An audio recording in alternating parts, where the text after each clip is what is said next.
Hi friends, welcome to our channel. ఈరోజు notification చాలా మంచి నోటిఫికేషను. ఈ వీడియోని ఎక్కడ స్కిప్ చేయకుండా వీడియోని ఎండ్ వరకు చూడండి. అలాగే ఈ వీడియోకి మినిమం 50 లైక్స్ అయితే కోరుకోవడం జరుగుతుంది. కాబట్టి ప్రతి ఒక్కరు కూడా లైక్ చేయడం మాత్రం మర్చిపోద్దు. లైక్ చేయడం వల్ల నాకు ఎంతో బూస్ట్ అండ్ ఎంకరేజ్మెంట్ ఇచ్చినట్టుగా ఉంటుంది. సో ప్రతి ఒక్కరు కూడా అప్లై చేయడానికి ట్రై చేయండి. అలాగే వెళ్తూ మన ఛానల్ని సబ్స్క్రైబ్ చేసుకోవడం మాత్రం మర్చిపోవద్దు. మీరు నాతో డైరెక్ట్గా కాంటాక్ట్ అవ్వాలంటే డిస్క్రిప్షన్ బాక్స్లో నా వాట్సాప్ ఐడి ఇవ్వడం జరిగింది. అక్కడి నుంచి నాకు డైరెక్ట్గా మెసేజ్ చేయొచ్చు, కనెక్ట్ అవ్వచ్చు. అలాగే నా టెలిగ్రామ్ ఛానల్ని ఫాలో అవ్వండి, ఇన్స్టాగ్రామ్ పేజీని కూడా ఫాలో అవ్వండి, అండ్ ఫేస్బుక్ పేజీని కూడా ఫాలో అయ్యి నన్ను ఎంతో సపోర్ట్ చేస్తారని నేను మనస్ఫూర్తిగా కోరుకుంటున్నాను.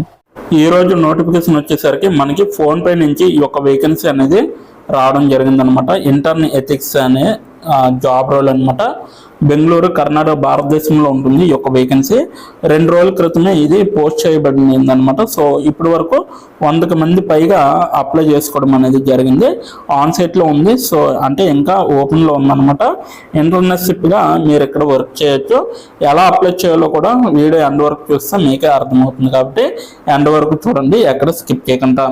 అయితే ఇక్కడ చూడొచ్చు, మీరు ఉద్యోగం గురించి చూసుకుంటే ఫోన్పే గురించి ముందుగా తెలుసుకోవాలన్నమాట. సో ఇది ఆల్రెడీ మీరు ఓపెన్ చేసి డైరెక్ట్గా చూసుకోవచ్చు ఫోన్పే గురించి తెలుసుకోవాలంటే.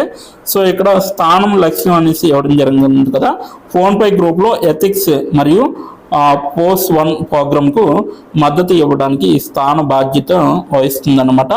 స్థానం ఎథిక్స్ మరియు పోస్ట్ లీడ్కు POSH లీడ్కు నివేదిస్తుంది మరియు మొత్తం కంప్లైంట్స్ ఆర్గ్కి రోల్ డౌన్ అవుతుంది అనమాట. సో ఫోన్పే గ్రూప్కి చెందినది. సో ప్రవర్తన నియమావళి మరియు POSH పాలసీ యొక్క అప్లికేషన్లో నైతికత మరియు POSH ఫంక్షన్ యొక్క అమలు మరియు పాలనలో మద్దతునిచ్చే బాధ్యత అనేది ఉంటుందన్నమాట. అలాగే ప్రధాన బాధ్యతలు వచ్చేసరికి నివేదించబడిన అన్నింటినీ నిర్ధారించడం ద్వారా ఎథిక్స్ మరియు POSH కేసు లైఫ్ సైకిల్ను నిర్వహించడంలో కూడా మద్దతు ఇస్తుంది. అలాగే ఫోన్పే గ్రూప్లోని కేసులు సకాలంలో నిర్వహించబడతాయి. గ్లోబల్ గవర్నెన్స్ అంచనాలు మరియు ఆదేశాలకు అనుగుణంగా ఉంటాయి అనేసి చెప్పడం జరుగుతుంది.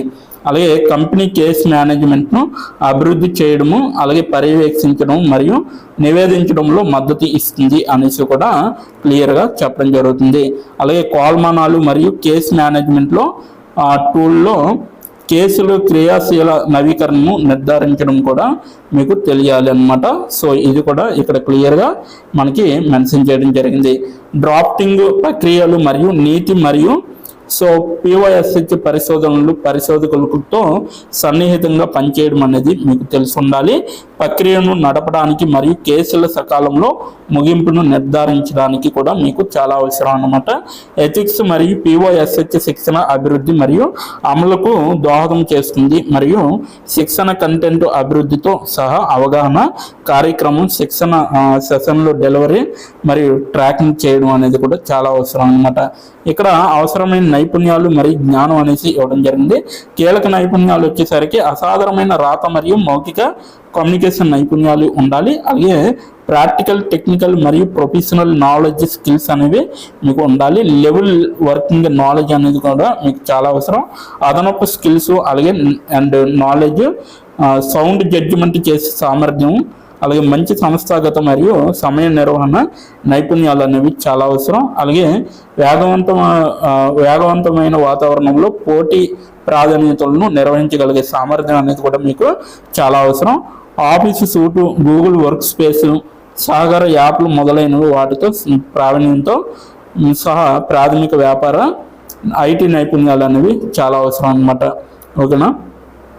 అలాగే అర్హత మరియు అనుభవ అవసరాలు 0 నుండి 1 సంవత్సరాల అనుభవం అనేది ఉండాలి. అంటే ఎటువంటి అనుభవం అవసరం లేదనమాట. ఇక్కడ 0 ఇస్తే ఎటువంటి అనుభవం అవసరం లేదు. అలాగే కంప్లైంట్స్ ప్రొఫెషనల్స్ అనమాట. Legal and complaints professionals, chartered account అయి ఉండాలి. అలాగే ఎథిక్స్ మరియు POSH పరిశోధనపై విధానాలపై అవగాహన అనేది ఉండాలన్నమాట.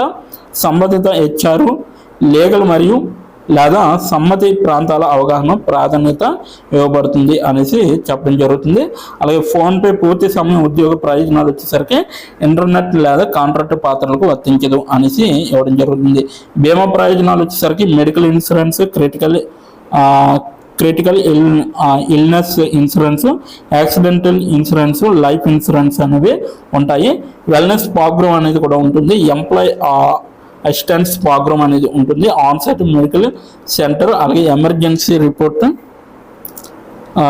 సిస్టమ్ అనేది కూడా ఉంటుందన్నమాట. తల్లిదండ్రులకు మద్దతు వచ్చేసరికి వసతి ప్రయోజనము, అలాగే పితృత్వ ప్రయోజన కార్యక్రమము, అలాగే advance assistant programme, day care support programme కూడా ఉంటుందన్నమాట. అలాగే మొబైలిటీ ప్రయోజనాలు వచ్చేసరికి పునరావాస ప్రయోజనాలు, బదిలీ మద్దతు విధానం, అలాగే ప్రయాణ విధానం, పదవి విరమణ ప్రయోజనాలు, ఉద్యోగి PF contribution, flexible PF contribution, gratuity, NPS leave encasement అనేది కూడా ఉంటుందన్నమాట. ఇతర ప్రయోజనాలు చూసుకుంటే ఉన్నత విద్య సహాయము, కార్ లీజు, జీతం, అడ్వాన్స్ పాలసీ అనేది ఉంటుందన్నమాట. సో ఇది మొత్తం కూడా ఫోన్పే గురించి. సో దీని ఒక లింక్ అయితే నేను కింద డిస్క్రిప్షన్లో మీకు ప్రొవైడ్ చేయడం జరిగింది. అక్కడికి వెళ్ళి మీరు డైరెక్ట్గా అప్లై చేసుకోవచ్చు. వెళ్తూ మన ఛానల్ని తప్పకుండా సబ్స్క్రైబ్ చేసుకోండి. అలాగే ఇప్పుడు ఎలా అప్లై చేయాలో మనం తెలుసుకుందాం. ఎక్కడ స్కిప్ చేయకుండా ఎండ్ వరకు చూడండి. ఇప్పుడు ఎలా అప్లై చేయాలో మనం తెలుసుకుందాం. డిస్క్రిప్షన్ బాక్స్లో ఇచ్చిన లింక్ మీరు ఓపెన్ చేయగానే మీకు ఈ విధంగా నోటిఫికేషన్ అనేది ఓపెన్ అవుతుంది. ఇక్కడ మీరు ఈజీ అప్లై పైన క్లిక్ చేస్తే మనకి నెక్స్ట్ పేజీ అనేది ఓపెన్ అవుతుంది. ఇక్కడ నెక్స్ట్ పేజీలో అప్లై టు అని ఉంది కదా, అక్కడ దాని పక్కన కంపెనీ నేమ్ అనేది రావడం జరుగుతుంది. ఏ కంపెనీకి అయితే అప్లై చేస్తున్నారో ఆ యొక్క కంపెనీ నేమ్ అనేది రావడం జరుగుతుంది. దాని తర్వాత మీరు మీ యొక్క ఈమెయిల్ ఐడితో లింక్డ్ఇన్లో లాగిన్ అయ్యి ఉండాలి. అలా అయ్యి ఉంటే మీకు ఈమెయిల్ ఐడి కూడా కనబడుతుంది. ఫోన్ కంట్రీ కోడ్ అనేది కూడా కనబడుతుంది. అక్కడ మీ యొక్క ఫోన్ కంట్రీ కోడ్ని మీరు ఎంటర్ చేయాలి. మనది ఇండియా కాబట్టి +91 అని ఉంటుంది. మొబైల్ ఫోన్ నెంబర్ ఉంది కదా, అక్కడ కూడా మీ యొక్క పర్మనెంట్ మొబైల్ నెంబర్ అనేది ఇవ్వాలి. తర్వాత మీరు నెక్స్ట్ అనే ఆప్షన్ పైన క్లిక్ చేయాలి. నెక్స్ట్ పేజీకి తీసుకువెళ్తుంది. ఇక్కడ మీరు మీ యొక్క రెజ్యూమ్ అనేది అప్లోడ్ చేయాలి. డాక్యుమెంట్లో కానీ పీడిఎఫ్లో కానీ రెజ్యూమ్ని అప్లోడ్ చేయాలి. మినిమం రెజ్యూమ్ అనేది 2 MBలో ఉండాలి. అప్లోడ్ చేశాక నెక్స్ట్ అనే ఆప్షన్ పైన క్లిక్ చేయాలి. మనల్ని జాబ్కి కావలసిన కొన్ని క్వశ్చన్స్ అడగడం జరుగుతుంది. అవి ఏంటంటే ఇప్పుడు చూడండి, మీరు how many years of work experience అని అడుగుతుంది. ఎక్స్పీరియన్స్ లేకపోతే నో ఎక్స్పీరియన్స్ అనేది మీరు మెన్షన్ చేయాలి. ఎస్ ఆర్ నో అనేది.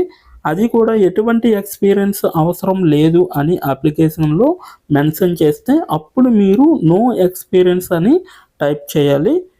ఎక్స్పీరియన్స్ ఉన్నవాళ్ళు కంపెనీ నేము, ఏ కేటగిరీలో వర్క్ చేశారు, కేటగిరీ నేమ్ అనేది ఇవ్వాలి.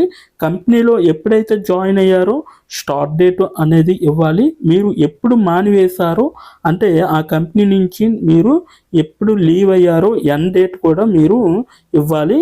CTC total package of year అంటే మీకు పర్ ఇయర్కి ఎంత ప్యాకేజ్ వచ్చిందనేది కూడా మీరు మెన్షన్ చేయాలి. ఎక్స్పీరియన్స్ లేని వాళ్ళు company name, starting date, end date, CTC ఇవేమీ ఇవ్వక్కర్లేదన్నమాట. నెక్స్ట్ వన్ చూసుకుంటే what is your level of proficiency in English అంటే మీకు ఇంగ్లీష్లో ఎంత ప్రావీణ్యం ఉందో వీళ్ళైతే అడగడం జరుగుతుంది. ఎక్సలెంట్ అయితే ఎక్సలెంట్, గుడ్ అయితే గుడ్, యావరేజ్ అయితే యావరేజ్, బిలో యావరేజ్ అయితే బిలో యావరేజ్, ఇలా ఇచ్చిన పాయింట్స్లో ఏవో ఒక ఆప్షన్ని మీరు సెలెక్ట్ చేసుకొని మీరైతే అక్కడ మెన్షన్ చేయాలి.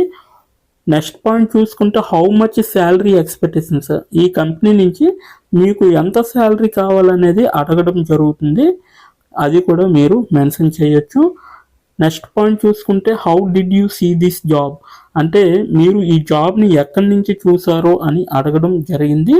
సో మీరు యూట్యూబ్ అయితే యూట్యూబ్, ఫేస్బుక్ అయితే ఫేస్బుక్, ఇన్స్టాగ్రామ్ అయితే ఇన్స్టాగ్రాము, లింక్డ్ఇన్ అయితే లింక్డ్ఇన్, నౌకరీ అయితే నౌకరీ. సో ఈ 4 అంటే ఈ 5 రకాలలో మీరు ఎక్కడి నుంచి అయితే ఈ యొక్క జాబ్ పోస్టింగ్ని చూసారో సో అది మీరు మెన్షన్ చేయాలి. నెక్స్ట్ వన్ వచ్చేసరికి మీకు బ్రీఫ్ యువర్ సెల్ఫ్ ఇంట్రడక్షన్ అని ఉంటుంది. అక్కడ మీరు ఒక 5 or 10 లైన్స్ మీకోసం మీరు రాస్తే సరిపోతుందన్నమాట. ఫైనల్గా మీరు సబ్మిట్ యువర్ అప్లికేషన్ ఆప్షన్ పైన క్లిక్ చేస్తే మీ అప్లికేషన్ అనేది కంపెనీ వాళ్ళకి చేరుతుంది. మీ రెజ్యూమ్ని చూసి అలాగే మీ స్కిల్స్ని చూసి మీ డీటెయిల్స్ అన్నీ చూసి డైరెక్ట్గా మిమ్మల్ని కాంటాక్ట్ అవ్వడం అనేది జరుగుతుంది. లేదా మీరు ఇచ్చిన ఈమెయిల్కి ఇంటర్వ్యూ మెయిల్ పంపడం జరుగుతుందన్నమాట. అలాగే మీరు ఎప్పటికప్పుడు మీ యొక్క ఈమెయిల్ని చెక్ చేసుకోవాలి.